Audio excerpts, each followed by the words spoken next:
The United States passed a notable centenary in 2024. If you didn't hear much about it, it's because it wasn't the kind of anniversary you would boast about. In 1924, President Calvin Coolidge signed the Native Indian Citizenship Act, which, clue in the name, proclaimed that all indigenous people born on U.S. territory were indeed entitled to the rights of citizenship on the lands their ancestors had inhabited for immemorial centuries. Mighty big of all concerned, etc. And even so, there were those who suspected at the time, and probably not without reason, that the Native Indian Citizenship Act was either or both a ruse by which ideas of tribal identity and sovereignty might be extinguished, and a gesture both paternalistic and patronising. At least one tribe, the Onondaga, believed that endorsing the act was treasonous. The Native Indian Citizenship Act was therefore representative of two recurrent attitudes towards indigenous peoples by nations founded on conquest: that the descendants of the original inhabitants are a menace to be neutralised or a heritage to be charitably protected. But what if it did not and does not have to be that way? There is still clearly an amount of nervousness attached worldwide to endeavours aimed at including indigenous peoples in modern politics. It is a little over a year since Australians voted against the establishment of a constitutionally protected indigenous voice to Parliament.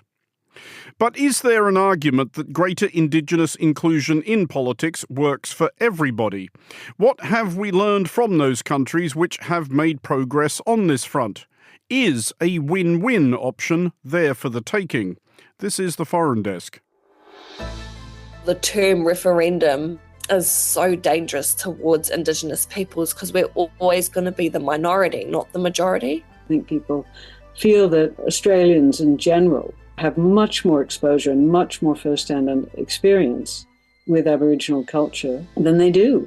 Even while tribal members are making gains in representation, there's still the open question of why tribal nations themselves are not represented in our democracy. You're listening to The Foreign Desk with me, Andrew Mueller, and we start with a New Zealand politician who last month became known the world over as a video of her performing a protest haka in Parliament went viral. Hana-Rawhiti Maipi-Clarke represents the constituency of Hauraki Waikato for Te Pāti Māori and is New Zealand's youngest MP in over 125 years. The haka she performed recently was not her first on the floor of Parliament. We spoke to Hannah a few weeks before her more recent parliamentary haka. I began by asking about her journey into politics. She decided to enter into this line of work when she was 20 years old. Why did she decide to run, and what made her think she could win? I think I said maybe 4 times openly that no, I'm not going to be standing, no, I'm not going to be standing. And then the more and more it went along, the more and more I realised that, holy hell, younger generations do not have not even just Māori, but younger generations in general across the board don't have a voice or any kind of representation as much as we'd like to within governance spaces, and not even just within governance spaces, in a lot of different places. So I said, I'll give it a good crack and see how we go. I wasn't actually fussed at all if I won or not, or if I made it or not.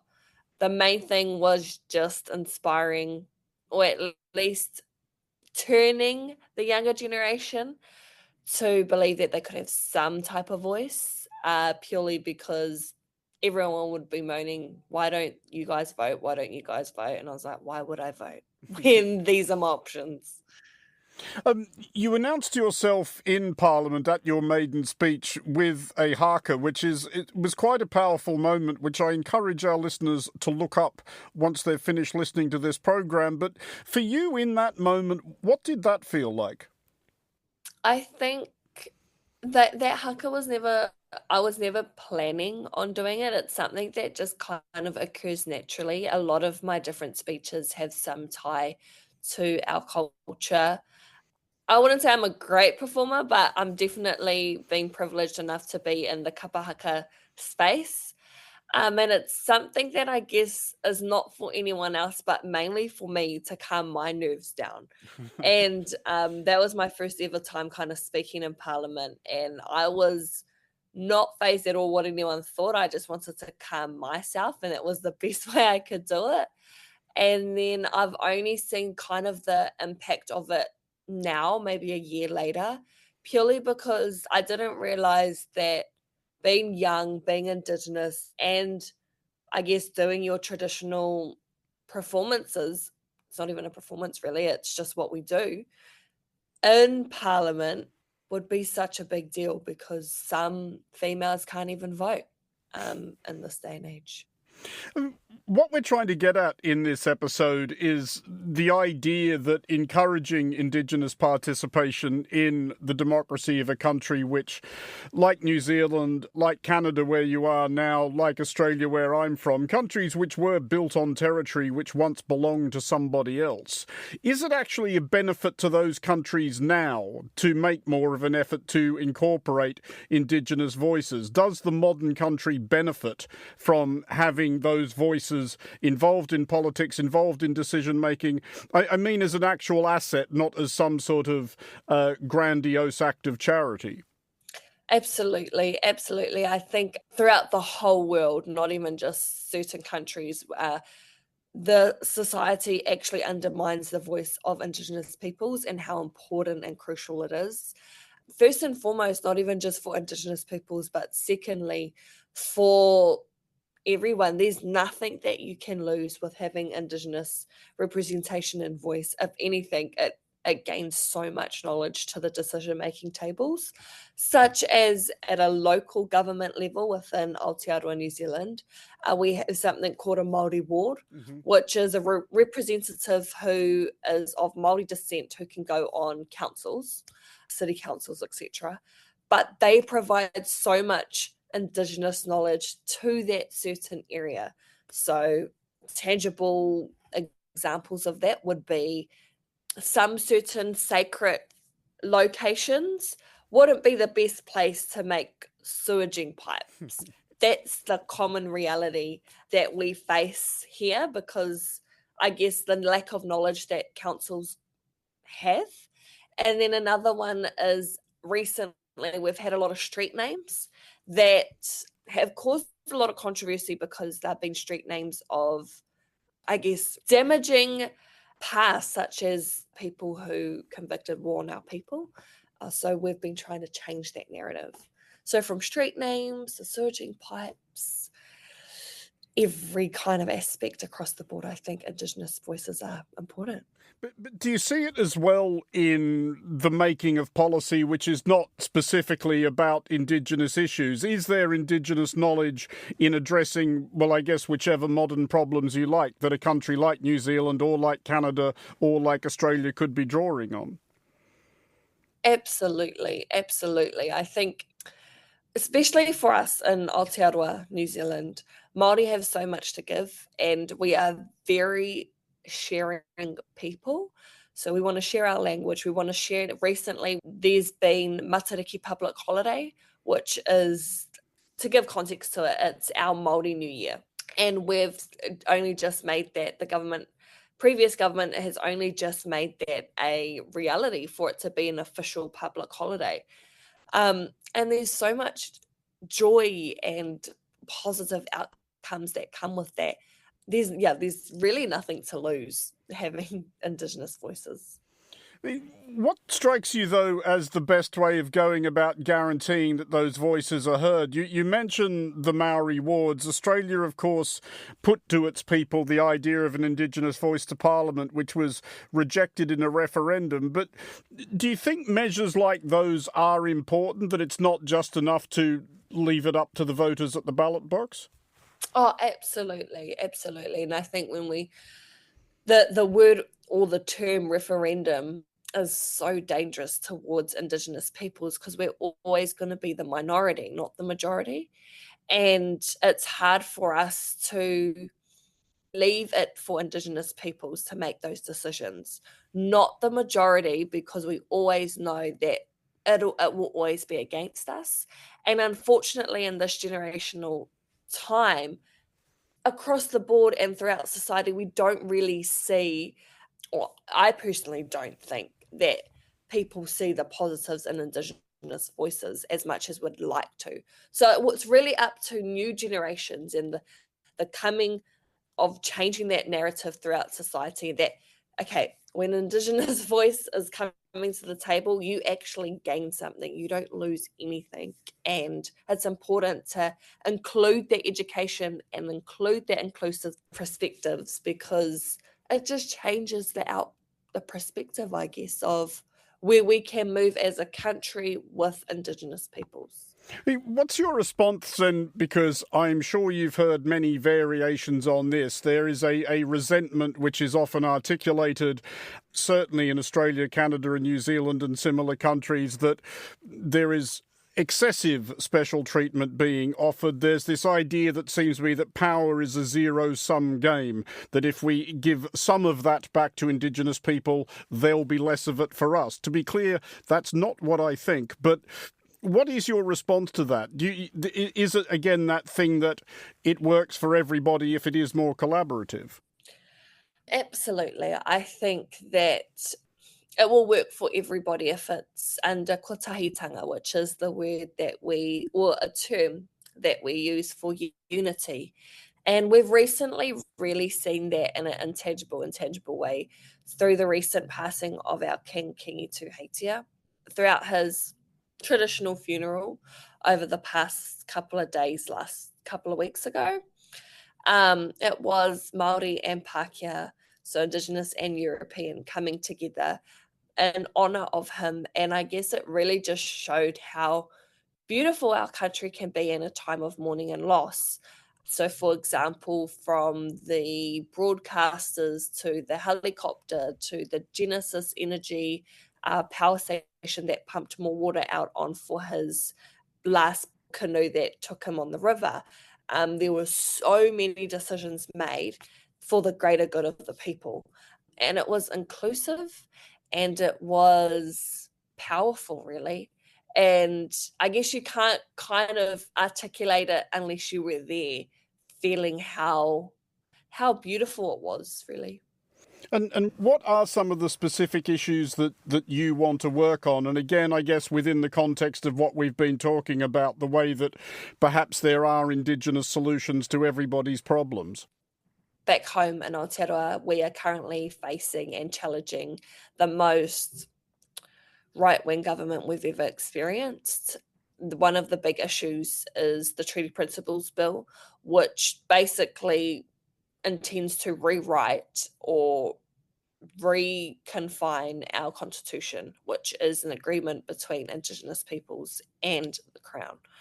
It's basically the ultimate marriage between two peoples, right? And you can't divorce it. And that's the biggest challenge. It's never been challenged because it shouldn't be a thing. That's how crazy it is, really, for us. And there's been 13 key legislations that have been run through Parliament under urgency that will directly affect Indigenous peoples, such as our Māori Health Authority has been disestablished, our Māori wards has been taken to court for referendum. Those are the local government voices of Indigenous representation that I was talking about. Also, there's about 13 key legislations. We had a world-leading smoke-free laws that have been repealed in just the short time that this right-wing government has been in power. So it's a bit of a globally hot, locally not situation for us at the moment. That was the New Zealand Maori Party MP Hana-Rawhiti Maipi-Clarke. This is The Foreign Desk.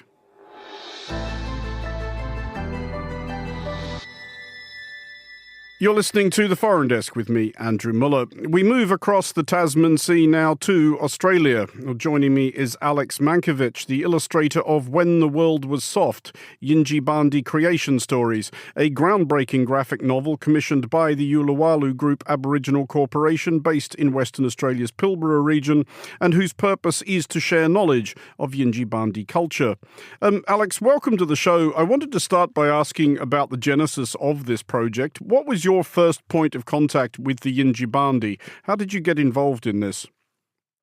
A rather indirect way. It was during COVID, and we were all locked down, as you well know, in Australia. And my neighbours were filmmakers, and they specialised in virtual reality. And they got a call from WA, from Rio Tinto, of all people, who had just blown up the Juukan Caves and were in damage control, and they wanted to make cultural sensitivity videos with 7 different Aboriginal mobs out in the Pilbara. And we were going to get special dispensation to go into WA, and he asked me to, could I join this very small film crew? And it was like going to the other side of the world at that point, even to get into WA, and what an opportunity. And so we did. We spent several months out there with different groups, but the Yindjibarndi took the opportunity to take basically a lot of elders and the rest of the mob out on country for 3 days. And so we went with them. And so I'd long thought about doing the graphic history of modern Aboriginal history. So I mentioned to Michael Woodley, who was, the main elder out there, the younger elder, and he said, yeah, that might be interesting. And he sent me a few little sort of anecdotes. But Lorraine, his partner, then contacted me and said, look, would you be interested in doing our creation stories? No pressure. No pressure, no appropriation, sort of like, shadow looming there. And I just, sort of temporarily paralyzed for a week or two. I responded immediately to Lorraine, and I would love to. What an honor. But I did say to her, I don't want it to be picture book. Because I think, part of the problem in Australia is that a lot of Aboriginal stories are infantilized. And there's a couple of, niche publishers that do, terrific work and whatever, but there is that kind of little crow came down and talked to the sort of, the wallaby at the, it's great. But their stories, the minute she sent them to me, I thought, these are desert teaching stories. These are, these are part of the global canon of those kind of stories. I mean, whether it's, Old Testament, Aesop's, and they're pretty frightening. I mean, they are, they're lessons to people, and in particular to the children, saying, if you don't behave, we're out in the desert, things are going to go horribly wrong. I just wanted to pick up on that thing you mentioned about the infantilization of Indigenous culture in Australia. And I chuckled a bit when you referred to some of those children's books, because I certainly had some on my shelf when I was a kid growing up in Australia. And you're right, they are extremely cutesified accounts of small, furry, big-eyed animals roaming the outback in some prelapsarian idyll. But for those of our international listeners who've had next to no contact with the ideas of the Australian Indigenous dreaming at all, is there a way you could sum up the mythology? Is it that thing you were suggesting of Aesop-like life lessons, fables of the desert from which you are actually supposed to draw some wisdom about how to live out here? Yes, it is, but absolutely, it is life lessons for sure. But it's not a fable in the sense of Aesop's, because these are stories that are truth. They're closer to parables than to fables, but they also are truth. I mean, it is the Old Testament is probably a closer approximation of what they are, as far as, depending on what you believe. But to the Yindjibarndi, this is history. That it is Mingala, the overarching spirit, the god, created the Marga, who then created the people, and it's a story of how they lived, and then how certain responsibilities. It's about responsibilities to each other, and yes, it is told in a parable form, but it is taken as truth. Is there somewhere here as well some sort of political impetus? And I ask not just because that's broadly what this episode is about, but of course because this discussion within Australia has had one of its periodic crests in recent times when there was that referendum on establishing an Indigenous voice to Parliament, which was lost on the vote of the Australian people. Is that something the people you worked with talked about as well, that maybe expressing, promoting Indigenous culture is maybe another way of furthering the idea of Indigenous representation? I think absolutely. I think absolutely. I think they use art and more broadly soft power to position themselves on an equal footing with not only the people who come to that area to visit, and they've got an extraordinary cultural centre in Roebourne, the Ganalili Cultural Centre, which is just state of the art. I mean, it's absolutely fantastic. But they, because of sovereignty over all of that, when you can demonstrate unbroken. I mean, the Yindjibarndi is a thoroughly unbroken culture. And there are about 13 mobs in that area that actually go through initiation with the Yindjibarndi. They are the sort of lingua franca for that area, because a lot of the other ones, the culture has been severed in certain places. So they feel that is a very, very, by using their culture, by disseminating their culture, by getting people to appreciate it, that gives them more standing as far as saying, we have been here, this is our land. And so, that gives them not only kind of broader cultural impact, but it also gives them something to push back against when there's mining disputes, there's people wanting to do things on the land that they don't want them to do. And I guess just finally, to orient us a little bit to the idea of this program, and also to bring this project back to a personal level for you, did your work on this project and your immersion in the Indigenous culture that involved, did it cause you personally to come away from it thinking different things about Australia, or having different ideas about Australia and what Australia could and perhaps should be? Most definitely. One of the impacts, for me was I did not realize how very much in a living memory, a lot of the, for lack of a better word, trauma was, how recent that was. And I think that really brought that home. I think that there is an extraordinary lack of, and one reason the format of When the World Was Soft is important. And the Indigenous Literacy Foundation has just ordered 1,000 copies, and it's going to be in schools, and it's going to be, there is such a lack of knowledge. The general Australian population, there is just such a lack of exposure. I mean, I think it's, people think, between the song lines and sort of, an Aboriginal painting that's done so well overseas and such, I think people feel that Australians in general have much more exposure and much more first-hand experience with Aboriginal culture than they do. I mean, and part of it is also because they are not a monolithic culture. I mean, they're not like, the Maori or whatever that has a much more cohesive culture. I mean, the Bundjalung, of the Byron area, let's say, is quite unrelated to the stories of the Yindjibarndi. And so that hasn't helped as far as to sort of promote the culture and the stories and all of the kind of that aspect of Aboriginal life to a broader public. And I think, using more modern mediums like graphic novels or music or whatever are ways to educate, because there is just an extraordinary lack of knowledge and exposure in Australia. That was Alex Mankiewicz. Her book, When the World Was Soft, is published by Allen and Unwin and is out now. This is The Foreign Desk.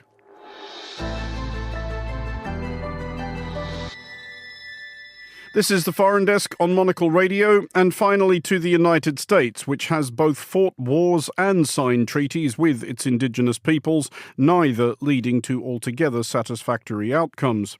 To tell us more is Kristen Carpenter, Council Tree Professor of Law and Director of the American Indian Law Program at the University of Colorado, and a Justice of the Shawnee Tribe's Supreme Court.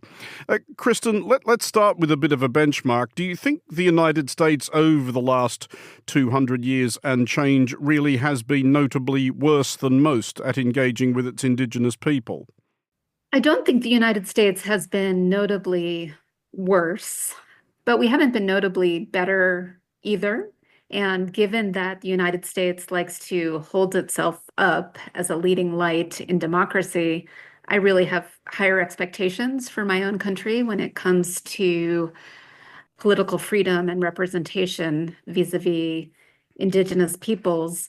One area where we really are falling behind, unfortunately, is in implementing the UN Declaration on the Rights of Indigenous Peoples.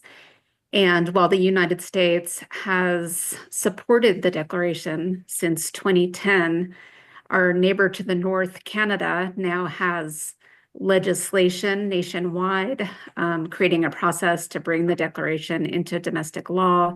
It now has a national action plan, and we're still kind of in the conversation stage and trying to nudge policy along those lines, but we're not quite there yet.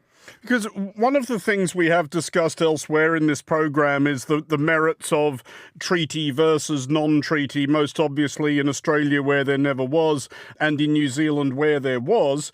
In the United States, of course, as I don't need to tell you, there have been loads of treaties, but they've not always been stuck to by at least one party to them. Do you think all those treaties were negotiated and signed by the United States in bad faith, or were they at least at the time a serious attempt to come up with some sort of compromise that worked for everybody? Right. Well, I think in the best light, treaties were an example of a consensual, bilateral or multilateral approach to issues of polity, governance, territory, economics, and so on, where, let's say, the Cherokee Nation came together with the United States and negotiated some of those issues on terms that they could all live with. Legal history shows, and Vine Deloria made this point a number of years ago, the great Sioux intellectual, that whereas the consent-based nature of those treaties was probably an apt description of them into the early 1800s, the power differential really came to disadvantaged tribes into the middle and late 1800s. Congress did then end treaty making with tribes in 1871, sort of showing maybe the nadir of tribal power. All of that said, the formal status of treaties is as the supreme law of the land under the United States Constitution. So they're absolutely fully binding law. And it is not questionable that the United States needs to live up to those promises. The Supreme Court needs to enforce them. And they are really the basis for the rights of tribal nations and the relationship between tribal nations and the United States today. Has any progress been made or significant progress been made at least by Native Americans participating in the wider democratic process, that is, running for and winning state nationwide office? Has that been possible, or as possible as it should be for Native Americans? Yes, the short answer is yes. And since 1924, Native Americans have had citizenship and therefore the right to vote in national and state elections. And I think their political participation in the mainstream state and federal processes has increased over time. And especially in recent decades, we've seen more and more tribal members run for election, really in all states, but especially in states where there are significant Indian populations. For example, Secretary of the Interior, Deb Haaland, who's now our first Indigenous cabinet member, she was originally an elected state and then House of Representatives member from New Mexico. And I think New Mexico is a place where a number of tribal members are very much participating in state and federal government. Oklahoma is another example. But I would say, if I may, that even while tribal members are making gains in representation in state and federal legislative and administrative, and even to some extent judicial appointments, there is still the open question of why tribal nations themselves are not represented in our democracy. So, for example, all 50 states they each have 2 senators, and then they have representatives apportioned by their population. There is no tribal nation, none of our 574 tribal nations, Navajo Nation, Cherokee Nation, Santa Clara Pueblo, Mohawk tribe, none of them has a seat in our House or Senate. And I think the current generation of Indian law scholars, who are even a little bit younger than I am, that's really an issue that they're focused on, the incredible injustice and anti-democratic nature of tribal nations not having their own representation in our government.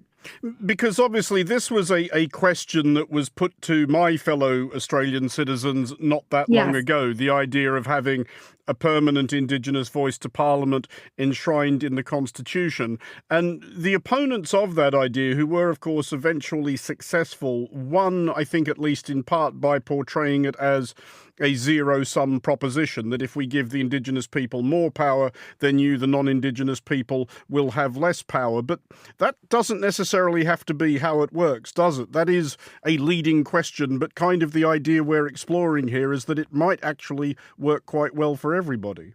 I think that's right. And, this is another thing that on the one hand, in the US, we have a number of potential models that go back hundreds of years, but we haven't really delivered on them. So it's kind of terrain that we need to develop in terms of potential solutions. But I can offer a couple of models and ideas. So, for example, the Treaty of New Echota of 1835 and the Treaty of 1866, both between the Cherokee Nation and the United States, provided that in exchange for being removed from their home territories to Indian Territory, now Oklahoma, Cherokee Nation would have a delegate to the U.S. Congress. And that I don't want to say it was a bargain for exchange, because, of course, this was a time of incredible duress for Cherokee Nation. But having, paid for this right of political representation with their territory, with their blood, a quarter of the population died on the Trail of Tears. One of the promises was that they would have ongoing representation as the Cherokee Nation per se. And while the Cherokee Nation has appointed a delegate, Kim Teehee, who's a wonderful, experienced political leader, Congress has not seated the delegate. And I think this is probably a very good place to start, seating the Cherokee delegate, since its legal grounding goes back to our treaty history. There are several other tribes who have a right to a delegate in their own treaty that has never been realized. And perhaps that would also give us the basis for understanding what it would be like to have tribal representatives in Congress. There's a lot of discussion about whether they would sit on committees, whether they would, be able to speak in certain meetings, whether they would be able to vote or not. And we don't know, honestly. It would be in development. And I think it could be a very good opportunity for considering kind of the next stage of democracy post-conquest, post-colonization. How is it that we actually apply democratic principles to Indigenous peoples? If I may just suggest, some other possibilities, we do have 574 tribes, and I think there's a very strong argument that each one of them, as a separate sovereign, should have some representation, let's say, to Congress. But if that proves unwieldy, we only have 50 states, 574 tribes, perhaps other models could be considered. Regional organizations, let's say the Northwest tribes or the Southwest tribes, that could sometimes already have intertribal organizations that could be built upon to foster some representation, but in a way that might be more functional. We've also talked about sort of the interesting fact that tribal members who reside on reservations can vote in state elections and can also vote in tribal elections. And maybe if we really had tribal representation, there could be an opportunity to elect whether one votes in tribal or state elections, or something that might address, I guess, the zero-sum game concerns. Well, just as a final thought then, and I guess expanding on that, how would you sell this to non-Indigenous people as a benefit to them? Because, as I was saying earlier, we know what the counter-argument would be because we heard that in Australia. There was this idea that if we make this much of a concession, this will end with your nearest Indigenous Australian tribe insisting that they technically own your back garden, which obviously is nonsense, but it's not actually hard to make that stick. So not so much worrying about arguing with that assertion, but how would you actually sell that idea of greater representation for Indigenous people as a benefit for everybody else as well? Well, I think I'd go back to the idea of tribal nations as polities. So Cherokee Nation, for example, has close to 500,000 citizens, but those are not the only people living in Cherokee Nation. There are many non-Indians, there are many family members, there are many employees, and so on of Cherokee Nation. You could say the same for another very large nation, Navajo Nation, for example. And those individuals, I think, who live in tribal communities, I don't want to generalize, but many of them, I think, appreciate the opportunity to enjoy very close access to their most immediate government, access to the court system, let's say of Cherokee Nation or Navajo Nation. During COVID, those tribes were able to provide vaccines and other very responsive forms of healthcare. And they didn't limit that to their enrolled tribal members. They conceived of the local community as Indian and non-Indian. And I think they can sometimes be more nimble and more responsive than other forms of government in ways that have incredibly tangible benefits. And the other point I would make that's a little bit more theoretical, perhaps, or political, is that in the United States, we really believe in federalism as allowing for local governance in the spirit of laboratories of democracy and having local governments be able to experiment with laws, customs, and traditions that reflect their geography or cultural values.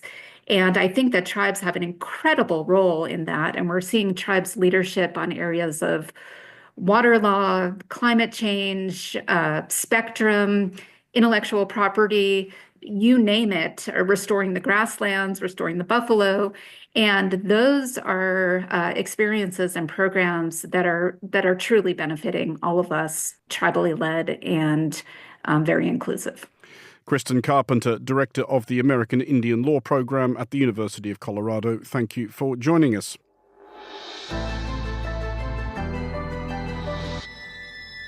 That's it for this episode of The Foreign Desk. We'll be back next week, and look out for The Foreign Desk Explainer, available every Wednesday. The Foreign Desk was produced by Anita Riota, Chris Chermak and Lily Austin. Lily also produces The Foreign Desk Explainer. To contact the Foreign Desk team, you can email Chris Chermak at cc@monocle.com. And don't forget to subscribe to Monocle magazine and our free daily email bulletins by heading to our website at monocle.com. From me, Andrew Mueller, thank you very much for listening. Until next time, goodbye.